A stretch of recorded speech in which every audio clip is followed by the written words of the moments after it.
Assalamualaikum warahmatullahi wabarakatuh. Halo, selamat pagi anak-anak. Semoga kalian sehat selalu ya. Pada pertemuan kali ini kita akan belajar mengenai mata pelajaran tematik ya. Subtema 2 tentang hidup bersih dan sehat di sekolah. Tujuan pembelajaran yang diharapkan kalian dapat menceritakan pengalaman kegiatan yang mencerminkan persatuan dan keberagaman di sekolah, dan kalian dapat membedakan mana yang termasuk lingkungan sehat dan lingkungan tidak sehat.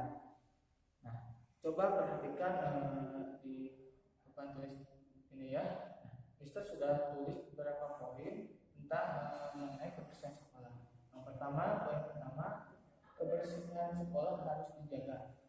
Jadi sudah layaknya kita sebagai guru dan murid menjaga lingkungan kelas supaya tetap bersih dan sehat ya, supaya dalam belajar juga kita nyaman. Kemudian kedua, kelas bersih menjadi nyaman. Tentu kalau misalkan kelas kita bersih, maka belajar pun akan menjadi nyaman. Nah, poin yang ketiga, murid harus menjaga kebersihan. Nah, yang harus dilakukan murid untuk membersihkan kelas salah satunya yaitu menjaga dinding agar tetap bersih ya. Jangan sampai dinding di kelas itu kotor, banyak tulisan-tulisan tangan siswa ya. Nah, kemudian selain dinding ada lemari. Cara menjaga kebersihan lemari salah satunya dengan mentata buku di lemari supaya tetap rapi, atau misalkan cara membersihkannya dengan dilap lemari-lemarinya ya. Kemudian ketiga, lantai. Untuk membersihkan lantai yaitu dengan cara dipel ya, dipel bersama-sama anggota kelasnya masing-masing. Kemudian selain lantai ada juga meja dan kursi. Meja juga harus selalu dilap, apalagi kalau misalkan di kolong. Kebanyakan siswa kalau habis jajan sisa makanannya atau sampahnya kadang gak dibuang ke tempat sampah, melainkan disimpan di kolong meja. Nah, itu harus dibersihkan atau dicek kembali kolong mejanya. Kita bahas poin selanjutnya, itu tentu dalam melakukan hal tersebut perlu adanya kerjasama. Jadi kerjasama itu penting diterapkan sejak dini ya, terutama antar kelas ya, sehingga terjalin persatuan yang kuat sesama siswa ya. Nah, kemudian kedua, dengan kerjasama maka pekerjaan akan cepat. Nah, tentu kalau misalkan kita dengan melakukan bersama-sama atau kerja bakti ya, maka pekerjaan pun akan menjadi lebih cepat dan mudah ya. Soalnya kan kalau misalkan di kelas kotor, tidak mungkin hanya kita sendiri yang bisa melakukan pekerjaan hal yang sebanyak itu ya. Perlu adanya bantuan dari orang lain, dari siswa-siswa yang lain. Maka akan terjalin persatuan dan kerjasama yang baik ya. Nah, contoh di sini cara menjaga kebersihan di kelas. Mister udah tulis di sini poin 1 sampai 3. Yaitu yang pertama tentang ngepel lantai. Ngepel lantai itu penting dan harus kita lakukan kalau misalkan kelas kita kotor. Nah, supaya apa? Supaya kita dalam belajarnya menjadi nyaman dan enak ya belajarnya.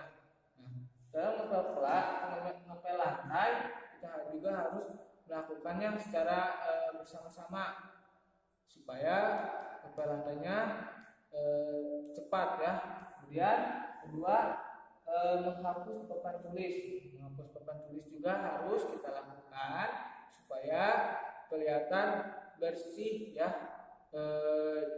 papan tulisnya, supaya nanti kalau misalkan mau nulis lagi jadi enak ya. Kemudian ketiga, membersihkan jendela.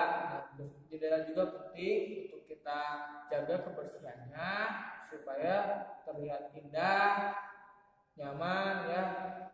Nah, selain poin ketiga yang ada di sini, ada juga membersihkan meja dan kursi. Nah, membersihkan meja dan kursi bisa dengan cara dilap ya, atau misalkan pakai kemoceng, bangkunya dibersihkan. Lalu jangan lupa setiap kolom yang di meja dicek lagi, takutnya ada sampah-sampah yang tersimpan di kolom meja. Selain itu kursi juga sama, dengan cara dilap supaya bersih ya kalau misalkan kita duduk juga. Nah, selain itu, selain membersihkan kursi dan meja, ada juga membuang sampah ke tempatnya.